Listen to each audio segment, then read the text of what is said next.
ಆಮಲಮ್ಮವರುಂಡೆ ನಿನಗಿರು ಸಾಲುರಾಗದೆ ಆನಲಂಬುವರುಂಡೆ ನಿನಗಿರು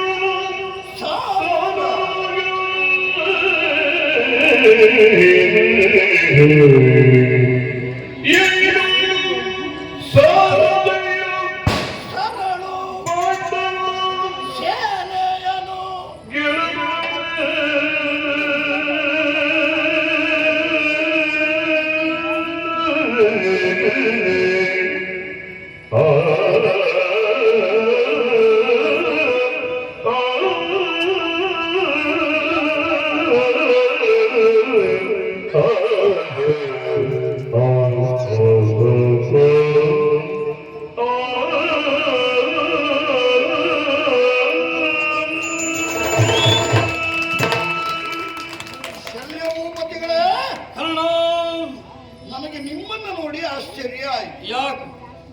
ಪರಿಸರವನ್ನ ಸಿಂಚಿನಿಗೆ ಹೆದೆಯೇರಿಸಿ ಪಾರ್ಥನ ಕಂಠಕ್ಕೆ ಗುರಿಯಾಗಿ ಹಿಡಿದಿದ್ದೇನೆ. ಅದನ್ನ ನೀವೊಂದೆಡೆಯಲ್ಲಿ ನಿಂತು ನೋಡ್ತಾ ಇದ್ದವರು ಏನನ್ನೂ ಮಾತಾಡದೆ ಆಚೆ ಈಚೆ ನೋಡುವುದರಲ್ಲಿಯೇ ಮಗ್ನರಾಗಿದ್ದೇವೆ. ಪ್ರಾಯಶಃ ನಿಮಗೊಂದು ರೀತಿಯಲ್ಲಿ ಅನುಮಾನಕ್ಕೆಡೆ ಆಗಿದೆ ಅನ್ನುವುದು ನನ್ನ ಗ್ರಹಿಕೆ. ಆದ್ದರಿಂದಲೇ ಏನು ಸಾರಥಿ ಎಂದು ಕರೆದೆ. ಒಳ್ಳೆ ಸರಳು ಪಾಂಡವ ಸೇನೆಯನ್ನು ಗೆಲ್ಲಬಹುದೇ? ನಾನಿದ್ದಂತ ಈ ಪರಿಸರದ ಗುರಿ ಎನ್ನುವುದು ಪಾರ್ಥನ ಕೊರಳನ್ನ ಕತ್ತರಿಸಿ ಅವನ ಮಾನಿನಿಗೆ ವೈಧವ್ಯ ದೀಕ್ಷಾ ವಿಧಿಯ ತರಬಹುದೇ? ನಾನು ಗುರಿ ಇಟ್ಟದ್ದರ ಬಗ್ಗೆ ನೀವು ಅನುಮಾನಿಸ್ತಾ ಇದ್ದೀರಾ? ನನಗೆ ಸಮಸ್ಯೆ ಆಗಿದೆ. ಅಥವಾ ಇಲ್ಲಿದ್ದವರೆಲ್ಲ ಏನಾದ್ರೂ ಇದರ ಬಗ್ಗೆ ಹೇಳುವವರಿದ್ದಾರಾ, ಅನುಮಾನ ಪಡುವವರಿದ್ದಾರಾ? ನಿಮಗಿದು ಸಾಲು ರಾಗವೇ ಶಲ್ಯಭೂಪತಿಗಳೇ?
ಇದನ್ನು ಕಂಡಾಗ ಅಂಗಾಲಿಪನೆಂದೋ ಕರ್ಣನೆಂದೋ ಸಂಭವಿಸಬೇಕೆನ್ನುವ ಹಾಗೆ ನನಗೆ ಅಂದಿಸುತ್ತಾ ಇದೆ.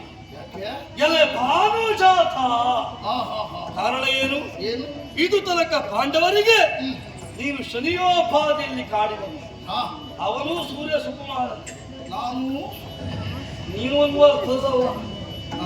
ಇನ್ನೊಬ್ಬ ಇದ್ದಾನೆ, ಅವ ಯಮ, ಅವನೂ ಸೂರ್ಯನ ಮಗನೇ. ಆ ಇಬ್ಬರು ಸೂರ್ಯನ ಮಕ್ಕಳಂತೆ ಪಾಂಡವರ ಪಾಲಿಗೆ ಶನಿಯಾಗಿ ಯಮನಾಗಿ ಪರೋಕ್ಷವಾಗಿ ನೀ ಭಾನುಜಾತನಾಗ್ತಾ ಇದ್ದೀಗ. ಹಾಗಾಗಿ ಹೀಗೆ ಕರೆದದ್ದು. ಖಂಡಿತ. ಒಂದು ಮಾತು ಕೇಳಿ, ಏನು? ಈ ಸರಳು ಮಾಡಬಹುದಾದಂತ ಪರಿಣಾಮ ಪರಂಪರೆಯ ಕುರಿತಾಗಿ ಭಾರತದ ಮಾನಿನಿಗೆ ವೈದವ್ಯಾದೀಕ್ಷ ವಿಧಿಯ ಕೊಡಬಹುದೇ? ಭಾರತದ ಮಾನಿನಿ ಎನ್ನುವಾಗ ಉಲ್ಲೇಖಿಸುವಲ್ಲಿ ಲಕ್ಷ್ಯ ಇರುವುದು ದ್ರೌಪದಿಯತ್ತಲ್ಲ, ಸುಭದ್ರೆಯಂತೆಯೇ ಆಗಿರ್ತದೆ. ಯಾಕೆ? ಭಾರತನಿಗೆ ಮಾತ್ರ ಮಾನಿನಿಯಾದವರ ಸಾಲಿನಲ್ಲಿ ಸುಭದ್ರೆ ಇದ್ದಾಳೆ. ಅವಳ ಮರಳಿರುವ ಮಾಂಗಲ್ಯ ಕುರಿತಾಗಿ ಒಂದು ಕಂದಕ ಬರ್ತದೆ ಅಂತ ತಪ್ಪಿಸುವಲ್ಲಿ ಯಾರು ಅಂತ ಆಲೋಚನೆ ಮಾಡಬೇಕು.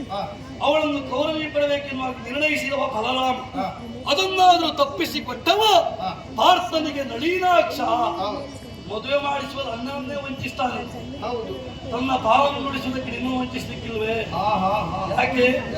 ಈ ಅಸ್ತ್ರದ ನೆಲೆಯ ನರಿಯದೆ ನೀ ಹೂಡಿದೆ. ನಾನು ಹೂಡಿದ್ದು ಅಸ್ತ್ರದ ನೆಲೆ ಅರಿಯದೆ. ಹೌದಾ? ಗುರಿ ಹಿಡಿದ ಕಲ್ಲಿಗೆ ನಾನು ಗುರಿ ಹಿಡಿದದ್ದು ಕೊರಳಿಗೆ. ಕೊರಳಿಗೆ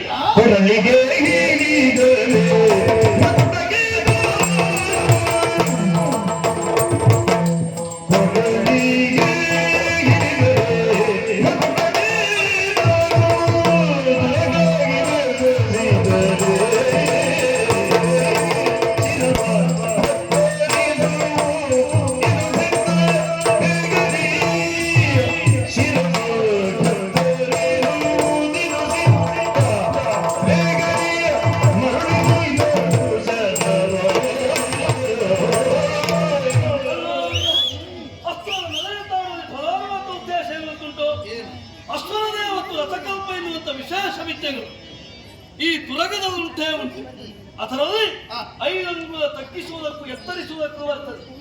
ಯಾವ ಕುದುರೆಗಳಿದ್ದಾವೋ ಅದರ ಕೆಲವು ನರಗಳ ಸ್ಪರ್ಶ ಮಾಡುವುದರ ಮೂಲಕವಾಗಿ ತಗ್ಗಿಸುವುದಕ್ಕೂ ಬರ್ತದೆ, ಎತ್ತರಿಸುವುದಕ್ಕೂ ಬರ್ತದೆ. ನೀನು ಹಿಡಿದ ಗುರಿ ಏನಾಯಿತು ಕೇಳಿದ್ರೆ ಕೊರಳಿಗೆ ಹಿಡಿದದ್ದು. ಅಷ್ಟೊಂದೇ ಇರತಕ್ಕಂಥವನ್ನು ಅರ್ಥೈಸಿಕೊಂಡಂತ ಕೃಷ್ಣ ರಥವನ್ನು ತಗ್ಗಿಸಿದ ಅಂತ ಕಿರೀಟ ಹೋಗುತ್ತದೆ. ಅವನ ಕಿರೀಟ ನಮ್ಮಂತೆ ಉಂಟು. ಹಾಗಾಗಿ ಮಾಡಬೇಕಾದ ಗುರಕ್ಕಾಗಿ ನೀ ಬೆಸಸಿದೆ ಅಂತ ಆದ್ರೆ ಒಂದೋ ಮರ್ಭಾಗ ಅಂತ ಆಗುತ್ತೆ, ಅಲ್ಲದಿದ್ರೆ ಕೊರಳ ಹೋಗುತ್ತದೆ. ಎರಡರೊಳಗೊಂದಾಗಿ ಭಾರತ ಸಾಯುವುದು ನಿಶ್ಚಿತ. ಗುರಿ ಬದಲಿಸು.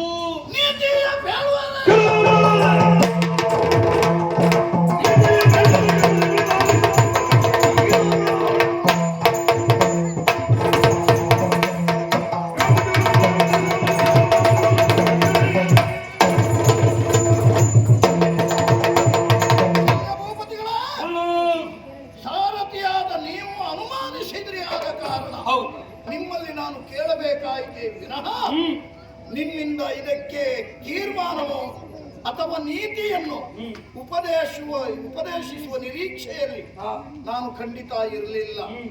ನನಗೆ ನೀತಿಯನ್ನು ನೀವು ಹೇಳುವುದಲ್ಲ. ಸೂತನೋ, ಶೌನಕನೋ, ಗಾರ್ಗ್ಯನೋ, ಭಾರದ್ವಾಜನೋ, ವಿಶ್ವಾಮಿತ್ರನೋ ಇಂಥವರು ಯಾರಾದ್ರೂ ಹೇಳಿದ್ರೆ ಒಪ್ಪಬಹುದಾಗಿತ್ತು. ಆದರೆ ಗುರಿಯನ್ನು ಬದಲಾಯಿಸಿ ಎಂದ್ರಲ್ಲ, ಗುರಿ ಮತ್ತೆ ಹಿಡಿದದ್ದು ಬದಲಾಯಿಸುವುದಕ್ಕೆ ಹೊರಟ್ರೆ ಏನಾಗುತ್ತದೆ ಅನ್ನುವ ಸತ್ಯ ನಿಮಗೂ ಗೊತ್ತಲ್ಲ. ಹಾಗಾಗಿ ಗರ್ಭಪಾತದ ದೋಷ ನಮಗೆ ಬರುತ್ತದೆ. ಆದ್ದರಿಂದ ಹಿಡಿದ ಗುರಿ ಸಿಂಜಿನಿಗೆ ಹೆದೆಯೇರಿಸಿದ್ದನ್ನ ಖಂಡಿತ ಬದಲಿಸುವ ಅಲ್ಲ, ಪ್ರಯೋಗಿಸ್ತೇನೆ.